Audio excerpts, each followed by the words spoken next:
കർഷക മിത്ര അവാർഡ് ജേതാവുമായ കൃഷി ഓഫീസർ രവീന്ദ്രൻ തൊടിക്കളമാണ് ആവിഷ്കരിച്ചത്. ഒറ്റ ഞാറെന്ന് പറഞ്ഞാൽ ഒരു ഞാറ് മാത്രം നടുക. ആ ഒരു ഞാറ് ടില്ലറിങ് അല്ലെങ്കിൽ ചെനപ്പുകൾ പൊട്ടിക്കൊണ്ട് 70, 80, 100 വരെ ടില്ലറിങ് ആവും. ചെനപ്പുകൾ പൊട്ടും.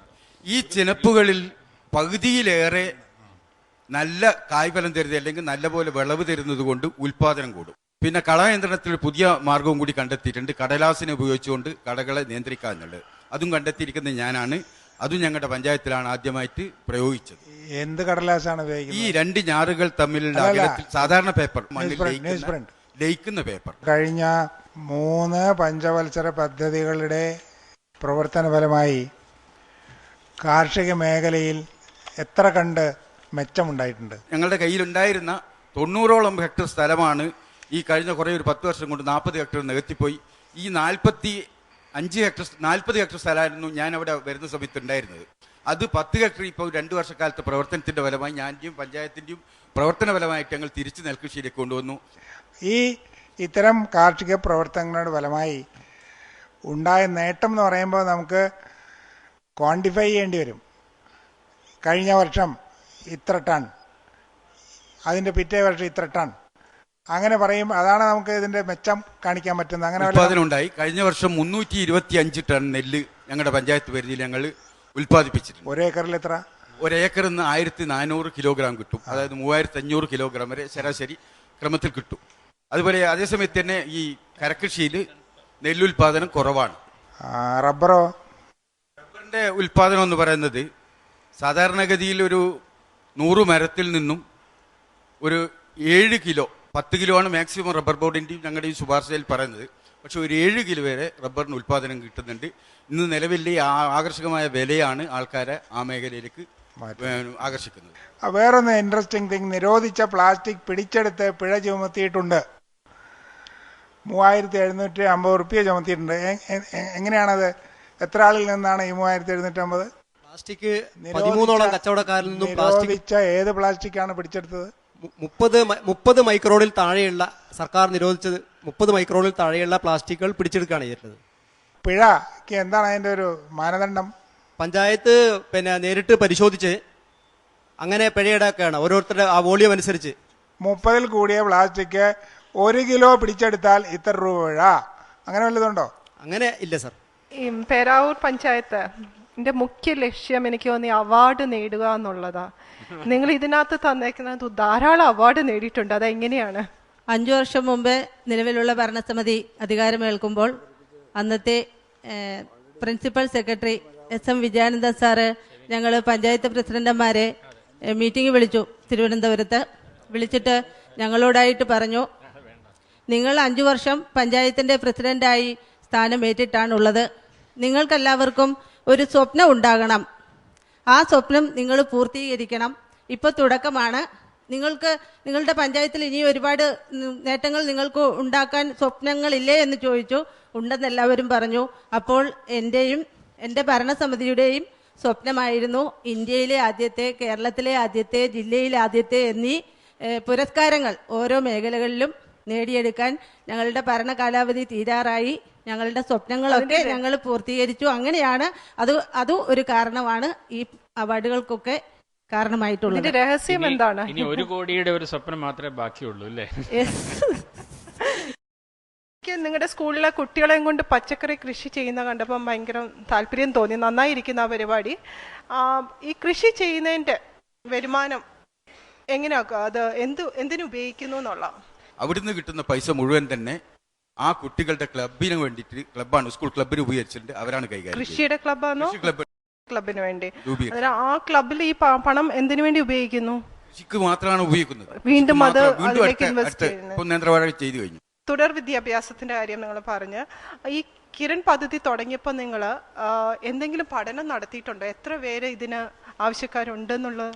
ആദ്യം ഞങ്ങൾ ചെയ്തത് പ്രേരകന്മാരെ, അതുപോലെ തന്നെ കുടുംബശ്രീ പ്രവർത്തകരെ സെലക്ട്, ഇച്ചിരി വിദ്യാഭ്യാസമൊക്കെ ഉള്ളവരെ കണ്ടെത്തി അവരെ ഞങ്ങൾ സർവേക്ക് വിട്ടു പഞ്ചായത്തിലെ 15 വാർഡുകളിലും. ആ സർവേയിൽ ഞങ്ങൾക്ക് 251 ആളുകളെയാണ് പഠിക്കാത്തവരായിട്ട് കണ്ടെത്താൻ സാധിച്ചത്. അവർക്ക് വേണ്ടി 15 വാർഡുകളിലും 24 പാഠശാലകൾ തുടങ്ങി. അവിടെ പ്രേരകന്മാരും സന്നദ്ധ പ്രവർത്തകരും പിന്നെ സ്റ്റാൻഡിംഗ് കമ്മിറ്റി ചെയർമാൻ ഞങ്ങളെല്ലാവരും, ഞാൻ ഉൾപ്പെടെ, ഞങ്ങൾ അവർക്ക് വേണ്ട ക്ലാസ്സുകൾ എടുത്തു കൊടുത്തു. പരീക്ഷ എഴുതിച്ച് മുഴുവൻ ആളുകളെയും വിജയിപ്പിക്കുവാൻ സാധിച്ചു. നമ്മൾ ഉപയോഗിക്കുന്നത് കീടനാശിനികൾ, രാസകീടനാശിനികൾ ഉപയോഗിക്കുന്നുണ്ടോ അല്ലെങ്കിൽ രാസവളമാണോ ഉപയോഗിക്കുന്നത്? പഞ്ചായത്ത് പരിധിയിൽ ഇപ്പോൾ രാസവളങ്ങൾ ഉപയോഗിക്കുന്നുണ്ട്. പക്ഷേ രാസകീടനാശിനികളുടെ ഭക്ഷ്യവിളകളിൽ ഉപയോഗിക്കുന്നത് ഞങ്ങൾ ഒഴിവാക്കിയിട്ടുണ്ട്. ജൈവ കീടനാശിനികൾ മാത്രമാണ് ഉപയോഗിക്കുന്നത്.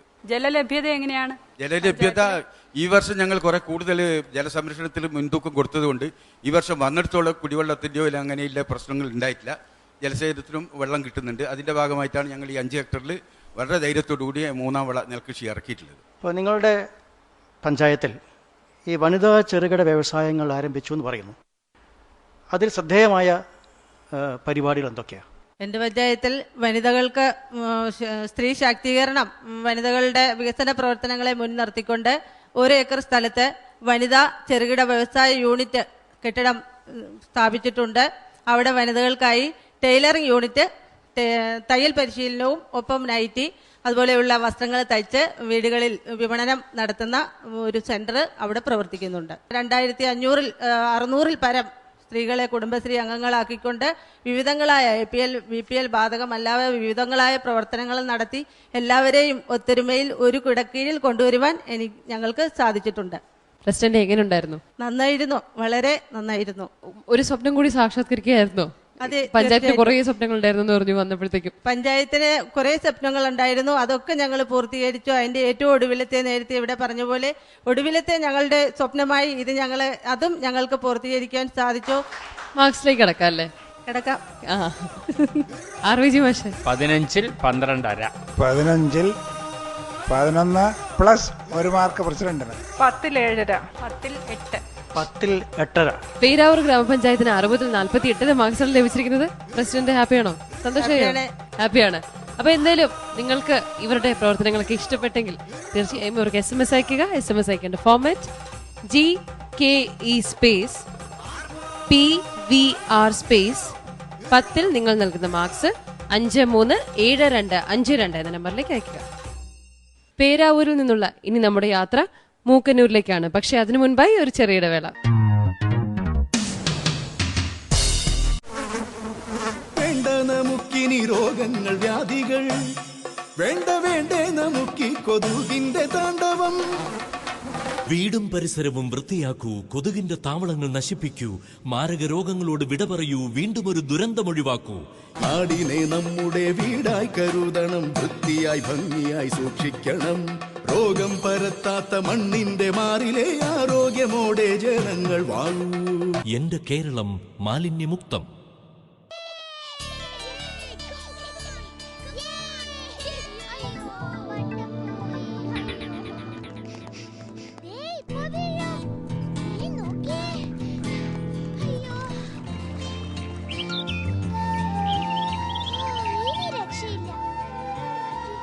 മാലിന്യമുക്തമായ ഒരു കേരളം ലക്ഷ്യമെങ്കിൽ വ്യക്തി ശുചിത്വം പോലെ സാമൂഹിക ശുചിത്വവും പാലിക്കണം. മാലിന്യമുക്ത കേരളത്തിനായി നമുക്ക് ഒരുമിച്ച് പ്രയത്നിക്കാം. എന്റെ കേരളം മാലിന്യമുക്തം. തോൽക്കുന്ന യുദ്ധത്തിനും പടയാളികൾ വേണമല്ലോ. ദയവായി ഞങ്ങളോടൊപ്പം ചേരുക. സൈലന്റ് വാലി പ്രക്ഷോഭത്തിൽ അണിചേരാൻ അഭ്യർത്ഥിച്ചുകൊണ്ട് സുഗതകുമാരി ടീച്ചറിന്റെ നേതൃത്വത്തിൽ എഴുതിയ കത്തിന്റെ ഉള്ളടക്കം ഇങ്ങനെയായിരുന്നു: ഗ്രീൻ കേരള എക്സ്പ്രസിന്റെ ഈ യുദ്ധത്തിൽ ആരും തന്നെ തോൽക്കുന്നില്ല. എല്ലാ പഞ്ചായത്തുകളും തങ്ങളുടെ വേറിട്ട പദ്ധതികളുമായി വിജയിച്ചാണ് മുന്നേറിക്കൊണ്ടിരിക്കുന്നത്. നമുക്ക് സ്വാഗതം ചെയ്യാം എറണാകുളം ജില്ലയിലെ മൂക്കന്നൂർ ഗ്രാമപഞ്ചായത്തിനെ.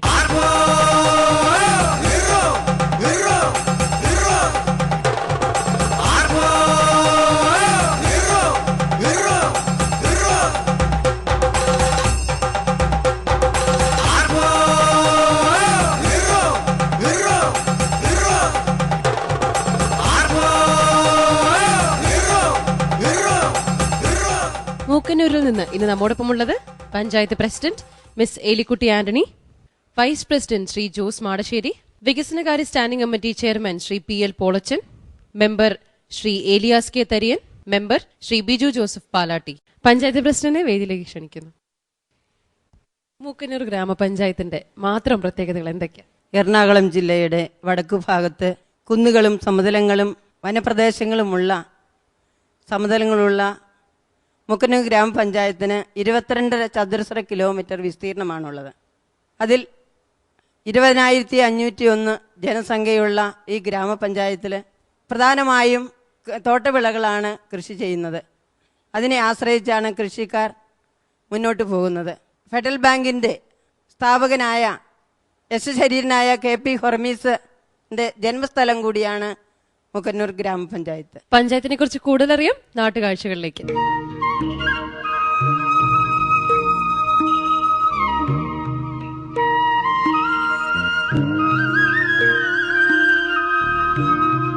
എറണാകുളം ജില്ലയുടെ വടക്കേ അറ്റത്തുള്ള ഗ്രാമപഞ്ചായത്താണ് മൂക്കന്നൂർ. വളരെ പുരാതന കാലം മുതൽ ജനവാസമുണ്ടായിരുന്നു എന്ന് കരുതപ്പെടുന്ന ഈ ഗ്രാമം പിന്നീടുണ്ടായ ഏതൊക്കെയോ പ്രകൃതിക്ഷോഭത്തിൽ ജനവാസമൊഴിഞ്ഞ് കാടായി മാറിയതാണെന്ന് വിശ്വസിക്കപ്പെടുന്നു. പഞ്ചായത്തിലെ ഏറ്റവും ഉയരം കൂടിയ പ്രദേശത്താണ് ഞാനിപ്പോൾ നിൽക്കുന്നത്. 22.5 ചതുരശ്ര കിലോമീറ്റർ വിസ്തൃതിയുള്ള ഈ പഞ്ചായത്തിന്റെ ജനസംഖ്യ ഏകദേശം 19,500 വരും. കൃഷിയെ ജീവിതമാർഗമായി സ്വീകരിച്ചവരാണ് ഇന്നാട്ടിലെ 80% ആൾക്കാരും. അതുകൊണ്ട് തന്നെ മൂക്കന്നൂർ ഒരു കാർഷിക ഗ്രാമമായാണ് അറിയപ്പെടുന്നത്. നൂറ്റാണ്ടുകളോളം പഴക്കമുള്ള ഈ ഗ്രാമത്തിന്റെ കഥകൾക്ക് ശക്തി പകരുന്ന ഒന്നാണ് 1000-ലേറെ വർഷത്തെ ചരിത്രം അവകാശപ്പെടാവുന്ന ഇന്നാട്ടിലെ കൂട്ടാലമ്പലവും ചേർന്നു നിൽക്കുന്ന ആലും. മൂക്കന്നൂർ പഞ്ചായത്തിന് സ്വന്തമെന്ന് അഭിമാനിക്കാവുന്ന വ്യക്തിത്വങ്ങളും ഇവിടെ കുറവല്ല. അതിൽ പ്രധാനിയാണ് മുൻ MLA-യും ഫെഡറൽ ബാങ്ക് സ്ഥാപക ചെയർമാനുമായ ശ്രീ KP ഹോർമീസ്. ഭരണരംഗത്തും സാമ്പത്തിക രംഗത്തും തന്റേതായ വ്യക്തിമുദ്ര പതിപ്പിക്കുവാൻ ഇദ്ദേഹത്തിനായിട്ടുണ്ട്. ഇങ്ങനെ പറഞ്ഞാലും തീരാത്ത വിശേഷങ്ങളുടെ സുന്ദര കാഴ്ചകളുടെ കലവറയാണ് മൂക്കന്നൂർ. എന്തൊക്കെ സുസ്ഥിര വികസന പദ്ധതികളാണ് മൂക്കന്നൂരിന് മുന്നോട്ട് വയ്ക്കാനുള്ളത്? വിദ്യാഭ്യാസം, ആരോഗ്യം, കാർഷിക മേഖല, അടിസ്ഥാന സൗകര്യങ്ങളുടെ പുരോഗതി, അതോടൊപ്പം തന്നെ കുടിവെള്ള പദ്ധതികളുടെ പ്രവർത്തനങ്ങൾ, ജലസ്രോതസ്സുകളുടെ സംരക്ഷണം, ജലസേചനം തുടങ്ങിയ പദ്ധതികളുടെ പ്രവർത്തനങ്ങൾ, അതോടൊപ്പം തന്നെ അംഗൻവാടികളുടെ അടിസ്ഥാന സൗകര്യങ്ങൾ വർദ്ധിപ്പിക്കുക തുടങ്ങിയ സമസ്ത മേഖലകളിലും ഞങ്ങളുടെ വികസന പ്രവർത്തനങ്ങൾ നടന്നു വരുന്നു. അതോടൊപ്പം തന്നെ നമ്മൾ ഈ ഗ്രീൻ കേരള പദ്ധതിയുടെ ഭാഗമായി ഞങ്ങൾ ഊന്നൽ നൽകിയിട്ടുള്ളത് കുടിവെള്ള പദ്ധതിയും ജലസ്രോതസ്സുകളുടെ സംരക്ഷണവും അംഗൻവാടികളുടെ അടിസ്ഥാന സൗകര്യം വർദ്ധിപ്പിക്കുന്നതുമാണ്. ഇന്ന് ഇവിടെ പ്രധാനമായിട്ട് മുന്നോട്ട് വയ്ക്കുന്ന പദ്ധതി ഏതാ ഈ 3 എണ്ണത്തിൽ? കുടിവെള്ളക്ഷാമം അതിരൂക്ഷമായ കുന്നിൻ പ്രദേശങ്ങളിൽ കുടിവെള്ളം എത്തിക്കുക എന്നതാണ് ഏറ്റവും കൂടുതൽ ഞങ്ങൾ മുൻതൂക്കം കൊടുക്കുന്നത്. തീർച്ചയായും ഇന്നത്തെ കാലത്ത് വളരെ ഏറെ പ്രസക്തിയുള്ള ഒരു വിഷയമാണ് കുടിവെള്ളം.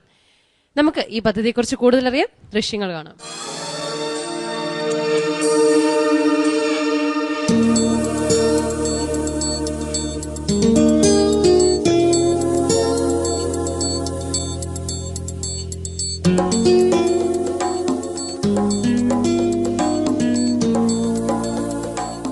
സമതല പ്രദേശങ്ങളും കുന്നിൻ പ്രദേശങ്ങളും ഉൾപ്പെടുന്നതാണ് മൂക്കന്നൂർ ഗ്രാമപഞ്ചായത്തിൻ്റെ ഭൂപ്രകൃതി. ഇവിടുത്തെ കുന്നിൻ പ്രദേശങ്ങളിൽ വളരെ പണ്ട് കാലം മുതൽക്ക് തന്നെ കുടിവെള്ള പ്രശ്നം രൂക്ഷമായിരുന്നു. ഇവിടെയാണ് വളരെ ആസൂത്രിതമായ പദ്ധതികളിലൂടെ കുടിവെള്ളക്ഷാമം പരിഹരിക്കാൻ പഞ്ചായത്ത് ഇടപെടുന്നത്. രാജീവ് ഗാന്ധി ദേശീയ കുടിനീർ മിഷന്റെ സഹായത്തോടെ പഞ്ചായത്ത് ആവിഷ്കരിച്ച് നടപ്പിലാക്കുന്ന സ്വജൽധാര പദ്ധതിയാണ് ഈ പ്രശ്നത്തിന് ഒരു ശാശ്വത പരിഹാരം നൽകുന്നത്. ഈ പദ്ധതിയുടെ ഒരു പ്രത്യേകത എന്ന് പറഞ്ഞാൽ കുടിനീർ പ്രശ്നം അനുഭവിക്കുന്ന പ്രദേശത്ത് ജനങ്ങൾ തന്നെ പദ്ധതി ആവിഷ്കരിച്ച് നടപ്പിലാക്കുന്നു എന്നതാണ്. ഇപ്രകാരം ജനങ്ങൾ തിരഞ്ഞെടുക്കുന്ന പ്രദേശങ്ങളിൽ ആവശ്യമായ ജലസ്രോതസ് കണ്ടെത്തി അവിടെ കിണറോ കുളമോ നിർമ്മിച്ച് വെള്ളം പമ്പ് ചെയ്ത് ജലസംഭരണിയിലാക്കി പൈപ്പ് വഴി അംഗങ്ങളുടെ വീടുകളിലേക്ക് വിതരണം ചെയ്യുന്നു. മൂക്കന്നൂർ ഗ്രാമപഞ്ചായത്തിലെ ഉയർന്ന പ്രദേശമായ ഒലിവേലിച്ചിറ എന്ന ഭാഗത്താണ് ഞാനിപ്പോൾ നിൽക്കുന്നത്. കുടിവെള്ളക്ഷാമം ഏറ്റവും കൂടുതൽ നേരിട്ടിരുന്ന ഒരു പ്രദേശം കൂടിയാണ്. പഞ്ചായത്തിന്റെ ഒരു പദ്ധതി പ്രകാരം ഇവിടെ കുടിവെള്ളക്ഷാമത്തിന് ഒരുവിധം പരിഹാരം കാണാനായിട്ട് സാധിച്ചിട്ടുണ്ട്. അതിന്റെ ഗുണഭോക്താക്കളാണ് ഇപ്പോൾ നമ്മളോടൊപ്പം ഉള്ളത്. ചേച്ചി, എങ്ങനെ ഈ പദ്ധതി വരുന്നതിന് മുമ്പ് എങ്ങനെയായിരുന്നു ഇവിടുത്തെ അവസ്ഥ?